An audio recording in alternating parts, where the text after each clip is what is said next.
Dear students, जैसे कि मैंने आपको इससे ठीक पहले के लेक्चर बताया था थ्योरम्स के बारे में, और वहाँ पर 11 थ्योरम्स को मैंने डिस्क्राइब किया था, डिफाइन किया था। अब बात करेंगे प्रॉपर्टीज ऑफ कंटिन्यूअस फंक्शंस के अंतर्गत ट्रिग्नोमेट्रिक फंक्शंस के बारे में। ट्रिग्नोमेट्रिक फंक्शन लेते हैं, इसमें सबसे पहला फंक्शन लेते हैं हम साइन एक्स। साइन एक्स का फंक्शन लेते हैं, तो देखिए sine x f x is equal to sine x, f x is equal to sine x एक संतत फलन होता है। F x is equal to cos x भी संतत फलन होता है, टेन एक्स भी होता है, लेकिन एक एक करके ले रहे हैं हम। तो आइए सबसे पहले बात करते हैं f x equal to sine x की। अब सबसे पहले देखिए प्यारे छात्रों कि इस साइन एक्स जो फलन है आपका, जिसे ज्या कहते हैं हिंदी में, इसका जो डोमेन है वो क्या है, माने इसका जो प्रांत है वो क्या है। तो इसको शायद आपने पढ़ा हो, अगर नहीं पढ़ा हो तो मैं बता देता हूँ आपको कि ये फलन प्रत्येक वास्तविक संख्या के लिए परिभाषित है, प्रत्येक वास्तविक संख्या के लिए।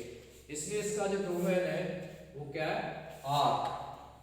डोमेन प्रांत आर, ठीक है। अब देखिए इससे क्या आशय है, शायद आप कंफ्यूज हो। डोमेन का मतलब वास्तविक संख्या का समुच्चय हो गया, अर्थात कोई भी वास्तविक संख्या जब आप इसकी जगह रखेंगे एक्स की जगह, तो साइन एक्स वैल्यू देगा, एक निश्चित मान देगा, ठीक है। तो इसलिए कहते हैं हम कि इसका प्रांत जो आर है। प्रांत का मतलब होता है कि x कहाँ से कहाँ तक जा सकता है, माने उसकी बाउंड्री क्या है, उसकी लिमिट क्या है, कहाँ से कहाँ तक दौड़ लगा सकता है, ठीक है। तो इसे हम डोमेन कहते हैं। उसका प्रभाव क्षेत्र क्या है, तो जैसे मैंने आपको बताया कि इसका साइन एक्स का डोमेन r होता है, माने इसलिए होता है क्योंकि ये प्रत्येक वास्तविक संख्या में परिभाषित है। अब हमें देखना है कि साइन एक्स जो है ये संतत फलन है। तो हम मान लेते हैं, मान लिया हमने लेट ए कोई वास्तविक संख्या है, और वो कैसी वास्तविक संख्या है, इस डोमेन में कोई भी वास्तविक संख्या है और स्वेच्छ है, स्वेच्छ वास्तविक संख्या माने आर्बिट्रेरी, हमने कोई अपनी इच्छा अनुसार मान ली। अगर ए पर ये फलन संतत है तो इसका मतलब ये होगा कि वो पूरे आर पे संतत होगा, पूरे वास्तविक संख्याओं के सेट पे संतत होगा, माने अपने पूरे डोमेन पे ये संतत होगा।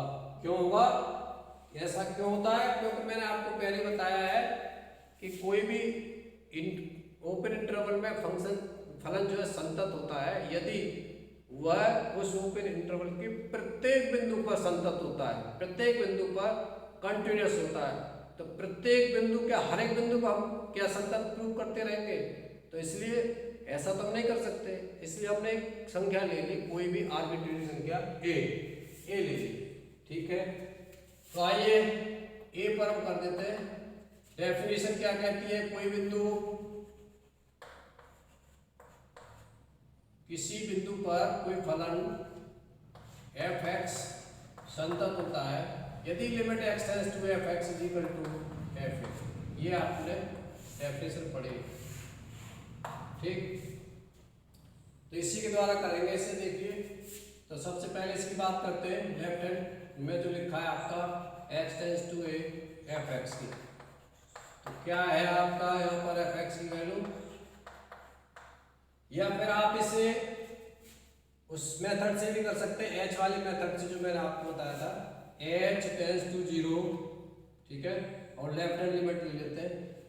इससे पहले थोड़ा सा आप ये भी जानिए, इसी डेफिनेशन को मैंने थोड़ा सा व्यापक किया था, इसी डेफिनेशन को, और इसको मैंने बताया था, खोला था कि इसको इस तरह से लिख सकते हैं, लेफ्ट हैंड लिमिट और राइट हैंड लिमिट के रूप में।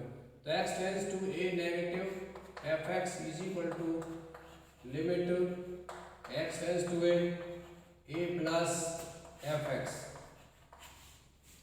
जब मैंने डेफिनेशन बताई थी कंटिन्यूटी की, उस डेफिनेशन में शायद ये सेकंड लेक्चर था, याद कीजिए, अगर याद ना रहा तो देख लीजिएगा।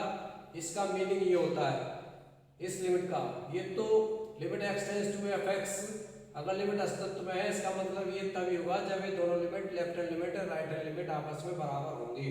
और फंक्शन कंटिन्यूअस कब होगा?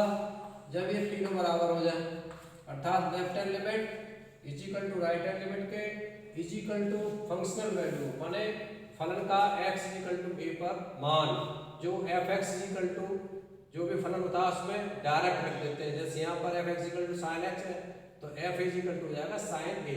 ये तो सबसे पहले आप लेफ्ट हैंड लिमिट निकालते हैं इसकी हम, आइए। तो left hand limit is equal to limit x tends to a minus f(x) is equal to limit x tends to 0 और ये होगा आपका, इसमें से मैंने h में कन्वर्ट कर लिया, अब इसको h में a माइनस h हो जाएगा। अभी क्यों हो गया ऐसा? ऐसा इसलिए हो गया, हमने क्या मान लिया, हमने इस x की जगह a माइनस h रख दिया। x इक्वल टू क्या रख दिया? a minus h। और जब x टेंड्स टू a रखेंगे यहाँ पर a equal to a minus h हो जाएगा, a से कैंसिल हो जाएगा तो h इधर पॉजिटिव इधर ले आएंगे, h इक्वल टू आपका 0 हो जाएगा। और जब लिमिटिंग बनाएंगे, लिमिटिंग वैल्यू निकालेंगे तो s टेंड्स टू 0 ले लेते हैं, ये है, इसलिए s टेंड्स टू 0 रखते हैं। तो ये होगा आपका s tends to 0 f a minus h, और ये होगा आपका limit s tends to a f। अब x की जगह a माइनस h है, बट आपका f(x) क्या है? f(x) sin x है, तो यहाँ पर इस x की जगह a माइनस h रख देंगे तो ये हो जाएगा आपका sin a माइनस h, और ये हुआ सॉल्व करने के बाद में 0। और देखिए sin a माइनस b वाले फॉर्मूले से sin a cos b अर्थात cos x minus cos a, और ये हो गया आपका minus cos a sin b, ठीक है। ये तो ये आपने ओपन कर दिया इसको sin a माइनस b वाले फॉर्मूले से, और इसमें लिमिट पुट कर देंगे। अब कितना हो जाएगा ये sin a cos 0 minus cos a और sin 0। sin 0 की वैल्यू 0 होती है तो इन टोटल टर्म ये 0 हो जाएगा आपका, तो और cos 0 की वैल्यू 1 होती है तो कितना आ गया ये sin a आ गया, ठीक है। तो लेफ्ट हैंड लिमिट आपकी sin a आ गई। अब बात करते हैं r h l की is equal to r h l। Same procedure रहेगा, यहाँ a प्लस हो जाएगा, यहाँ पे h tends to 0 a plus h हो जाएगा, और यहाँ पर sin a प्लस h आ जाएगा। तो कितना हो जाएगा ये limit x tends to a plus f x, और ये हुआ आपका limit s tends to 0 f a plus h। ये मुझे बताने की आवश्यकता नहीं है कि s टेंड्स टू h कैसे हो गया, क्योंकि इस x की जगह हमने a प्लस h रखा है, a प्लस h, और a की जगह लिमिट रखेंगे a equal to a plus h हो जाएगा, a से कैंसिल हो गया तो आपका h इक्वल टू 0 हो गया। अब आप चूंकि x टेंड्स टू लेकर के चल रहे थे, आप a की तरफ अप्रोच कर रहे थे x को, तो ये h टेंड्स टू 0 हो जाएगा, ठीक है, h टेंड्स टू 0। चलिए वैल्यू रख देते हैं, limit h tends to 0 sin f(x) की वैल्यू क्या है? f(x) की वैल्यू sin x है, a प्लस h हो गया, ठीक है। तो अब मैं इसे मुझे मिटाना पड़ेगा, तो ये हुआ आपका, इसको मैं यहाँ लिख देता हूँ is equal to limit h tends to 0 और sin a प्लस h को खोलेंगे तो वही आ जाएगा आपका sin a cos h plus cos a, और ये हो जाएगा sin h, ठीक है। वैल्यू रख दीजिए h की, तो देखिए हो गया sin a cos 0 plus cos a sin 0। sin 0 की वैल्यू फिर से 0 हो गई, पूरा टर्म 0 हो जाएगा मल्टीपल होने के बाद, cos 0 की वैल्यू 1 होती है, तो ये हो गया आपका sin a। Right hand limit भी आपकी sin a आ गई। अब फंक्शनल वैल्यू निकालते हैं, फंक्शनल वैल्यू, इसको एफवीवी कहते हैं, फंक्शनल वैल्यू यानी फलन का मान, फलन का मान किस बिंदु पर, फलन का मान x इक्वल टू पर, जो आपने स्विच वास्तविक संख्या मानी है। तो ये हो गया आपका fx, fx इक्वल टू कितना दे रखा है, sin x, sin x, f equal to कितना हो जाएगा, f इक्वल टू हो जाएगा sin a। अब आप देख रहे हैं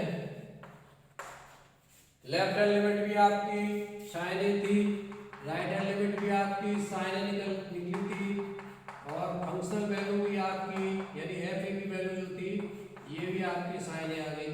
ये सारी वैल्यू किसके बराबर थी, sin a is equal to sin a is equal to इसकी वैल्यू भी sin a।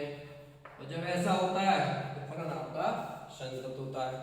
तो हमने किसी स्विच वास्तविक संख्या पर हमने ये सिद्ध कर दिया, left hand limit right hand limit और फंक्शनल वैल्यू को इक्वल प्रूव कर दिया। तो इससे ये सिद्ध होता है कि फलन अपने पूरे डोमेन में, और डोमेन क्या है उसका, वास्तविक संख्या, तो पूरे डोमेन में संतत है।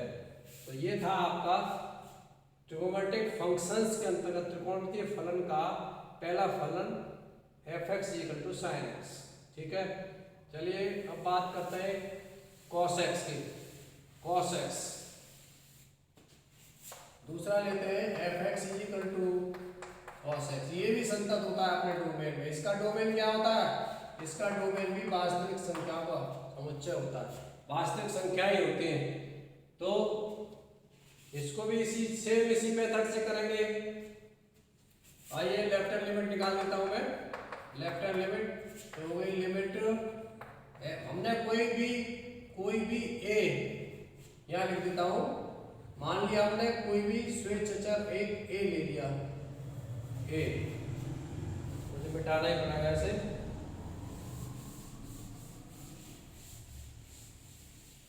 चलिए यहाँ लिख देता हूं, माना a कोई स्वेच्छ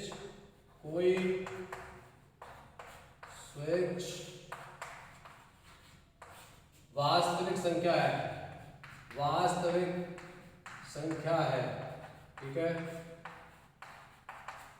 ये तो यदि फलन a पर संतत है तो निश्चित रूप से वो पूरे डोमेन पर संतत होगा, अपने पूरे प्रांत में संतत होगा।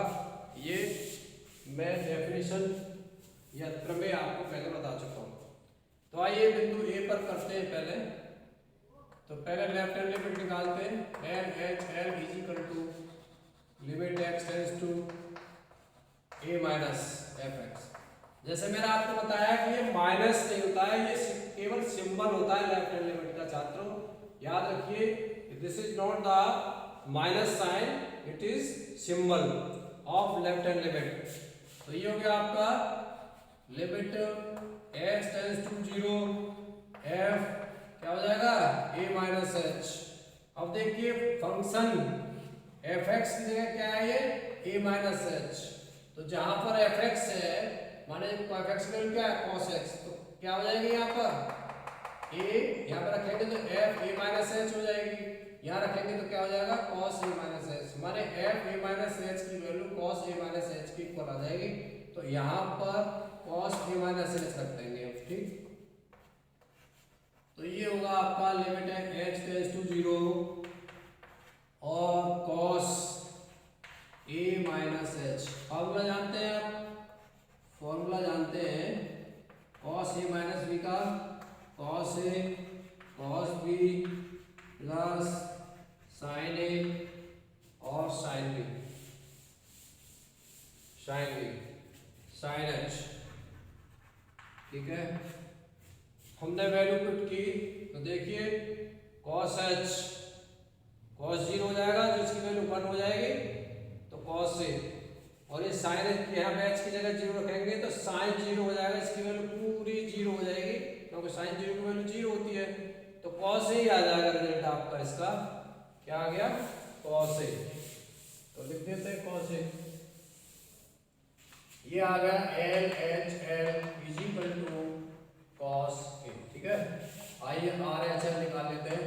RHL is equal to limit h tends to 0 f a plus, पहले f a x वाला ले लीजिए, x tends to a plus fx। ये भी आपका प्लस का साइन नहीं है, सिर्फ सिंबल है इस बात का कि राइट हैंड लिमिट है।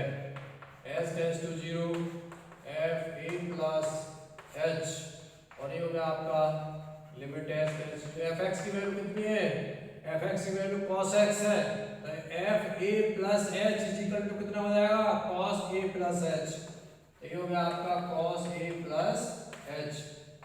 ओपन कर देंगे इस फॉर्मूले को, ओपन करेंगे तो क्या आएगा, cos a cos b minus sin a sin b। देखिए अगर आपके हाई स्कूल के फॉर्मूले दुरुस्त नहीं है तो आप कुछ नहीं कर पाएंगे। आपने मैथमेटिक्स लिया है तो आपको हाई स्कूल का बेसिक कंसेप्ट क्लियर होना चाहिए।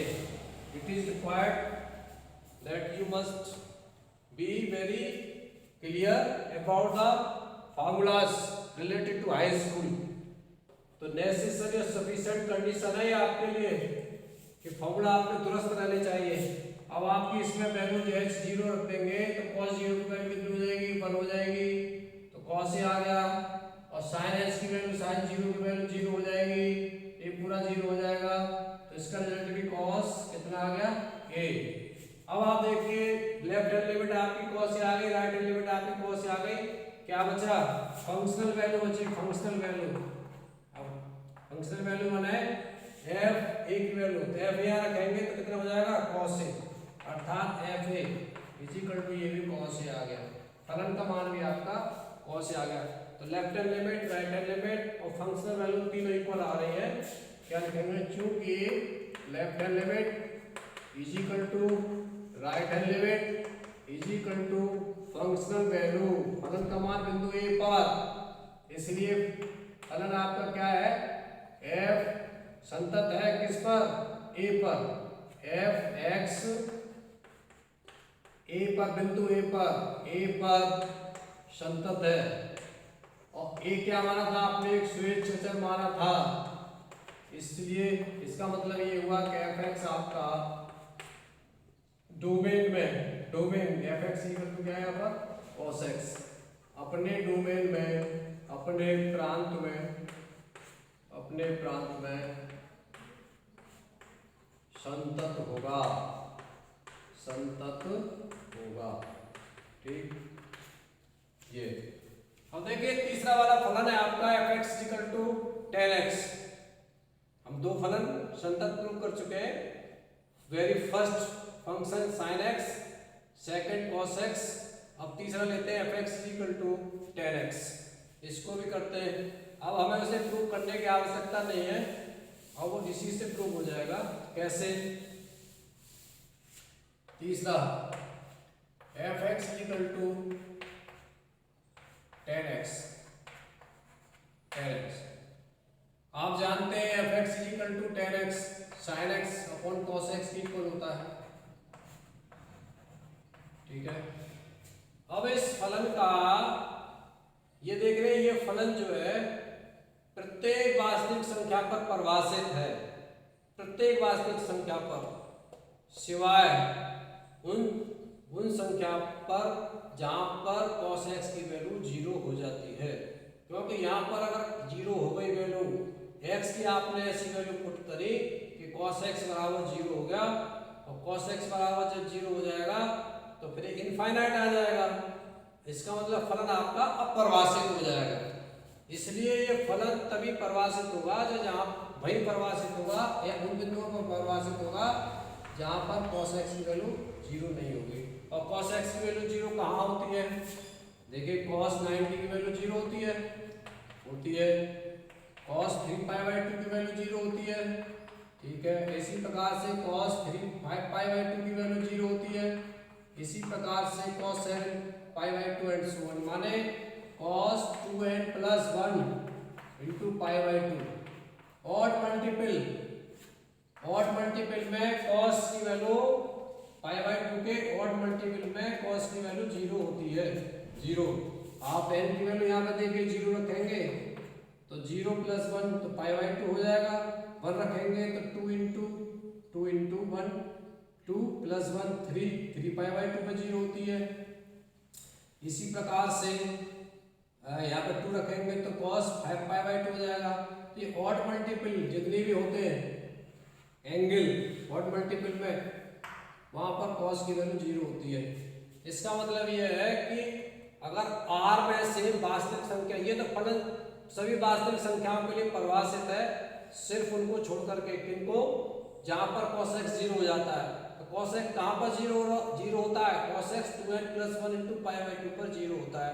इसलिए उन r में से इसे माइनस कर देंगे इतने को, तो इसका डोमेन कितना हो जाएगा tan x का, इसका डोमेन हो जाएगा r माइनस, और ये हो जाएगा 2n + 1 × π/2। और n क्या है आपका, n कोई भी z है, पूर्णांक नंबर है, ठीक है। इसी प्रकार से माइनस के लिए भी कह सकते हैं हम, माइनस की संख्या भी ले लेंगे z में। 0 तो हमने ले ही लिया, n की वैल्यू 0 लिया तो π/2 बन गए। माइनस की भी लेंगे तब भी इन्हीं संख्या इन्हीं ऑड मल्टीपल्स पर 0 हो जाएगी। तो r में से इन संख्याओं को हमने निकाल दिया, इन एंगल्स को निकाल दिया, इन पर क्योंकि cos x की वैल्यू 0 हो जाती है। तो ये इस फलन का अब जो प्रांत होगा वो ये होगा, इस प्रांत पर फलन tan x परिभाषित है और संतत भी है। संतत, और संतत क्यों है, क्योंकि sin x संतत फलन है और cos x भी संतत फलन है। तो tan x और दो फलनों का भागफल जो होता है वो संतत होता है। ये मैं प्रमेय बता चुका हूँ। मैंने कहा ना आपसे प्रमेय काम आएंगे, तो दो फलनों का भागफल यानी डिवीजन संतत होता है। इसमें sin x अपने आप में चूंकि संतत फलन है, ये भी संतत फलन है, तो इन दोनों का डिवीजन अर्थात भागफल भी संतत होगा, इसलिए fx = tan x भी संतत होगा। इसी प्रकार से cot x की बात करते हैं। आइए cot x, उसको भी डिफाइन कर देता हूँ। cot x, sec x, cosec x, ये सब जो है संतत फलन है। और ये एनसीईआरटी में छात्रों क्वेश्चन भी है आपकी 5.1 एक्सरसाइज में, तो चलिए इसे भी कर देता हूँ मैं। चौथा है, थोड़ा सा वीडियो लंबा हो जाएगा, कोई बात नहीं। cot x, और ये होगा आपका किसके बराबर होता है, cos x / sin x। अब आप देख रहे हैं ये फलन भी आपका सभी वास्तविक संख्याओं पर परिभाषित है, सिर्फ उनको छोड़ करके जहां पर sin x 0 हो जाए, अर्थात sin x की वैल्यू 0 नहीं होनी चाहिए, तब परिभाषित होगा ये। sin x जो है 0 के बराबर नहीं होना चाहिए। और sin x कहाँ 0 होता है, sin x n/0 होता है। पाई, sin पाई की वैल्यू 0 होती है, sin 0 की वैल्यू 0 होती है, और यहाँ पे 2 रख देंगे तो 2π/0 होगा। इस प्रकार से r में से इन संख्याओं को माइनस करना पड़ेगा, r में से, ठीक है। तो इसका जो प्रांत हो जाएगा वो ये हो जाएगा, ये r में से इन सभी एंगल्स को हमें माइनस करना पड़ेगा। और संतत इसलिए है क्योंकि cos x संतत फलन है, sin x संतत फलन है, तो इन दोनों का डिवीजन भी संतत होगा, ठीक है। और नेक्स्ट है आपका sec x and cosec x। तो ये हो गया आपका 1/cos x। तो cos x ये भी प्रत्येक वास्तविक संख्या में परिभाषित फलन है, सिर्फ सिवाय उसके इसके यहाँ पे cos x 0 हो जाता है। ये फलन तब परिभाषित होगा जब cos x की वैल्यू 0 नहीं होगी। और cos x कहाँ पर 0 होता है वो मैं बता चुका हूँ, 2n + 1 π/2 पर। तो r में से इसे फिर माइनस करना पड़ेगा हमें, ठीक है। तो ये अब ये संतत कैसे हो जाएगा, पहली बात तो ये इसका प्रांत क्या हो जाएगा, तो इसका प्रांत ये हो जाएगा, r में से इसे माइनस कर देंगे, ये प्रांत हो जाएगा। लेकिन ये फलन संतत क्यों होगा, क्योंकि ये तो कांस्टेंट फलन है, कांस्टेंट फलन संतत होता है, और ये आपका cos x संतत होता है। तो दो फलनों का भागफल संतत होता है, दो फलनों का। एक थ्योरम और भी थी, वहां पर मुझे ध्यान नहीं है कि आपको मैंने बताई थी कि नहीं, कि कोई भी फलन कोई फलन है fx भी संतत होता है, यहाँ पर fx की वैल्यू 0 के बराबर नहीं होनी चाहिए, ये भी थ्योरम थी, तो उसके अकॉर्डिंग ये संतत हो गया। इसी प्रकार से cosec x कितना होता है, 1/sin x। तो देखिए ये फलन भी परिभाषित है, लेकिन कब, जब sin x की वैल्यू 0 के बराबर नहीं है। अगर sin x की वैल्यू 0 के बराबर हो गई तो यहाँ पर 0 आ जाएगा, 1/0 की वैल्यू इंफिनिटी हो जाएगी और परिभाषित फलन हो जाएगा।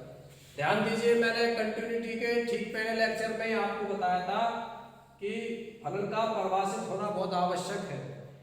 तो और कुछ मैंने इनडिटरमिनेट फॉर्म भी बताई थी लिमिट को ज्ञात कर, जब लिमिट के बारे में कंसेप्ट बताया था, बेसिक कंसेप्ट चैप्टर शुरू करने से पहले, तो वहाँ पे इनडिटरमिनेट फॉर्म बताई थी 7, infinity upon infinity, 0 upon 0, infinity into 0, 0 की पावर 0, इन्फिनिटी की पावर 0, 1 की पावर इन्फिनिटी, ये इनडिटरमिनेट फॉर्म बताई थी। तभी मैंने आपको ये बताया था। तो ये थ्योरम भी थी कि 1/f, ये वाली थ्योरम, इसके तहत ये भी संतत हो गया।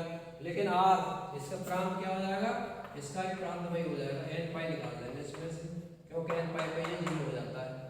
ठीक है, n पाई r में से, जहाँ पर n क्या है आपका, such that n belongs to पूर्णांक संख्या है। ठीक है, पूर्णांक संख्या का समुच्चय। तो ये था ट्रिग्नोमेट्रिक फंक्शंस का। इतना ही सिलेबस में, यूनिवर्स वाला भी सिलेबस में नहीं छात्रों, वो आ गया बीएससी में, तो इनका अध्ययन कर लीजिए आप। और अब हम आपको आगे कराएंगे नेक्स्ट लेक्चर में एक्सरसाइज 5.1। आज इतना ही, धन्यवाद।